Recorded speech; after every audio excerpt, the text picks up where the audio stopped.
हुकूमत ने महंगाई के मारे अवाम पर पेट्रोल बम गिरा दिया। पेट्रोल 22 रुपए 20 पैसे फी लीटर महंगा। पेट्रोल की नई कीमत 272 रुपए फी लीटर मुकर्रर, जबकि हाई स्पीड डीजल की कीमत में 17 रुपए 20 पैसे इजाफा किया गया है। हाई स्पीड डीजल 280 रुपए फी लीटर हो गया।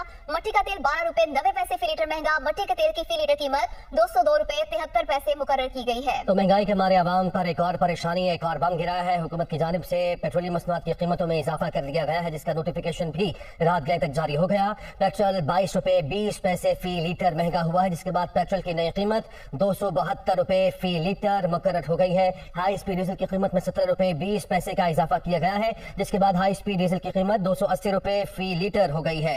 इसी तरह जो मिट्टी का तेल है उसमें 12 रुपए 90 पैसे फी लीटर का इजाफा किया गया है, और मिट्टी का तेल 12 रुपए 90 पैसे फी लीटर महंगा होने के बाद अब उसकी कीमत 202 रुपए 73 पैसे फी लीटर हो गई है। इसी तरह लाइट डीजल की कीमत में भी 9 रुपए 68 पैसे का बड़ा इजाफा हुआ है। पेट्रोलियम मसनूआत की कीमतों में इत्तलात जो है वो रात 12 बजे से हो गया है।